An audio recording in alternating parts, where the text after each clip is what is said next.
Estuvo al lado de él en los momentos más críticos de Diego, cuando Diego generó esos milagros que hoy nos hacían creer que no se puede haber ido.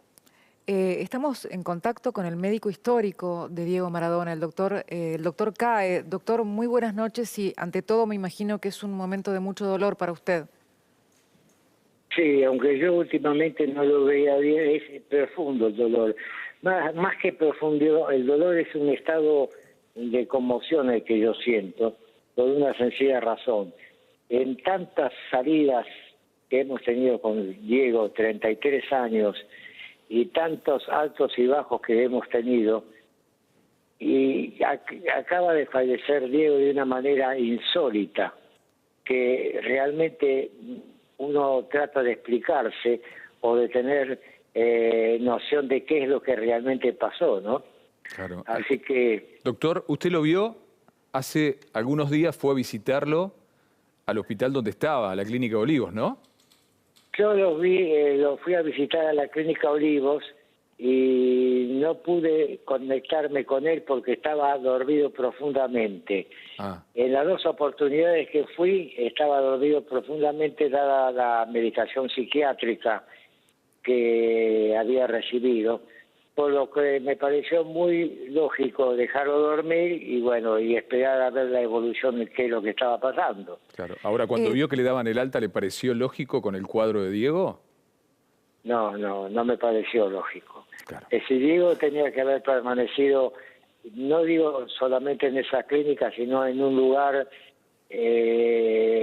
profundamente internado, con una infraestructura diferente, como cuando lo llevábamos a Cuba, que todo el mundo protestó, pero en Cuba se hicieron las cosas muy bien y muy insólitas. Doctor, ¿le llamó la atención que no hubiera un médico inmediatamente cerca ante una situación de emergencia como la que se presentó?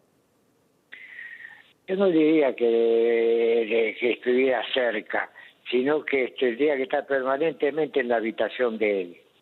Yo no pude ir a esa, no sé si era una clínica o un lugar de esparcimiento, pero yo creo que en la situación en la cual se encontraba Diego, había dos posibilidades o dos aspectos muy importantes.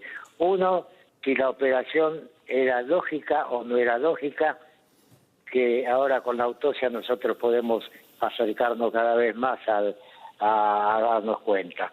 Y segundo, el chequeo cardiovascular, a mi entender, no fue realmente en forma total hecho. Es decir, no se lo cuidó a Diego como correspondía. Claro. Doctor, ¿usted es consciente que es muy grave lo que está afirmando siendo el médico histórico de Diego y sumando a que dice que no fue correcto el control cardiológico, que no respondió justamente al RPC, a la reanimación que intentaron hacer? ¿Tal vez eso está conectado, piensa usted? No sé si es así.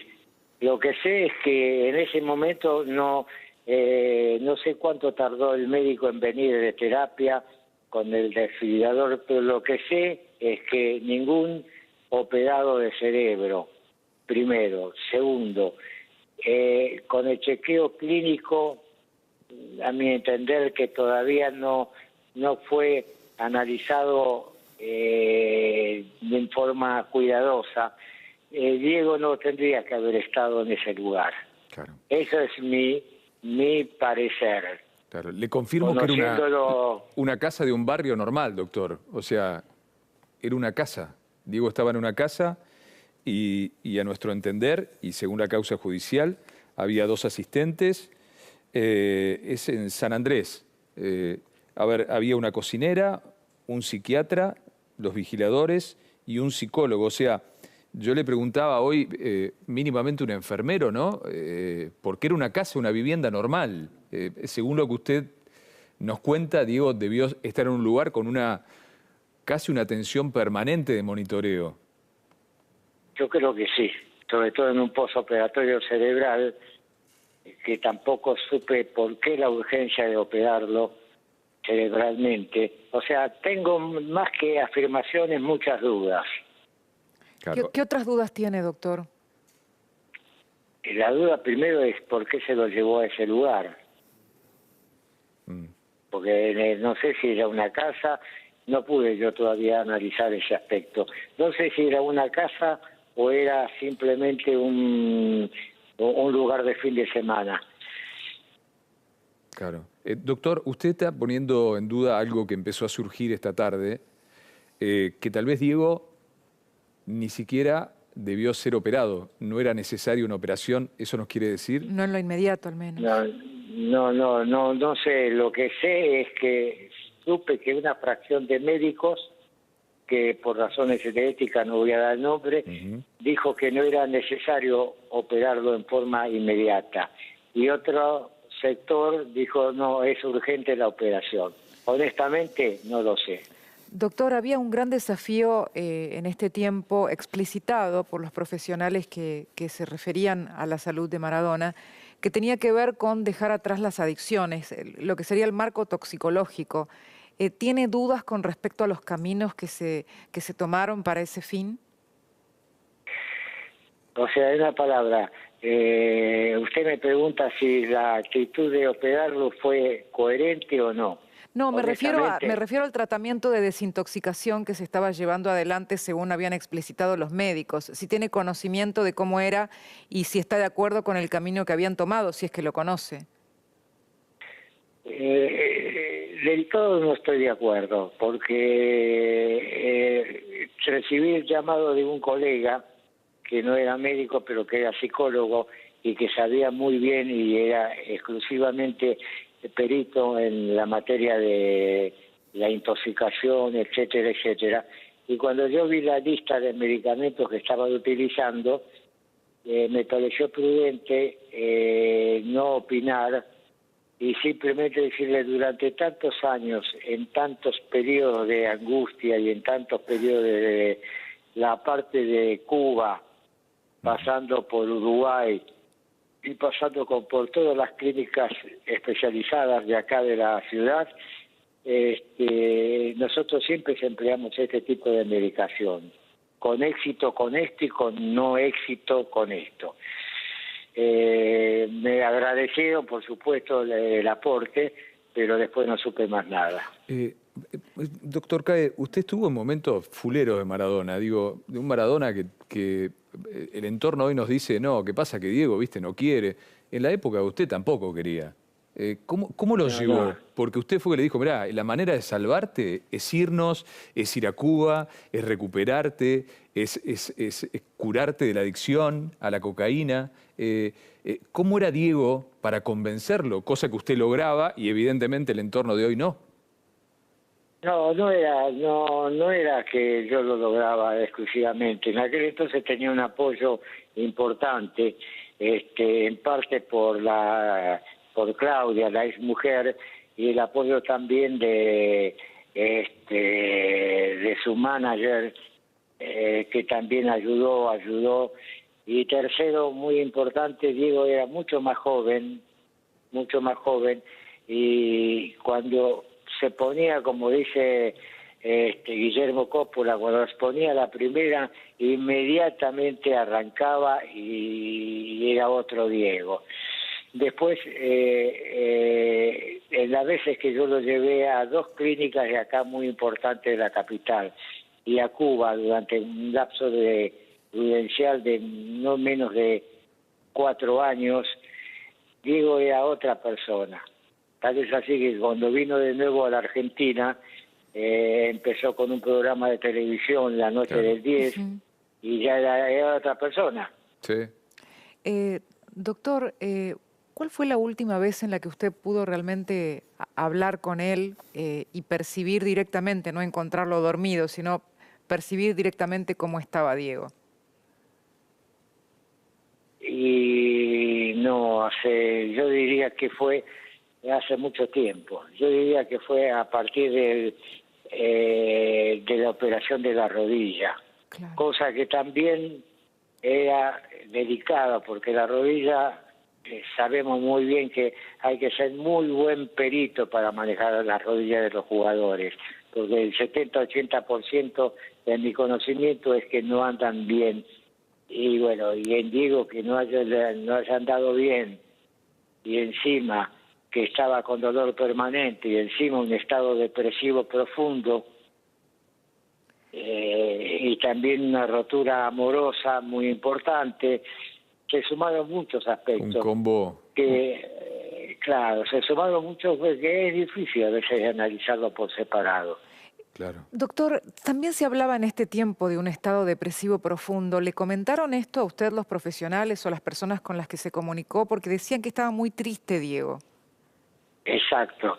Diego estaba muy triste, se comunicaron, el psicólogo se comunicó, Ajá. no la psiquiatra. ¿Qué le contó? Que había una psiquiatra y me contó que, bueno, evidentemente estaba con una profunda depresión y que y hay un dicho que yo no sé si es verdad o no es verdad, pero una de las personas allegadas a Diego, mujer, me comentó que Diego le había dicho que en un momento en que estaban conversando, que Diego le había comentado de que estaba profundamente angustiado, deprimido, y esto es importante, que ya había hecho todo en su vida.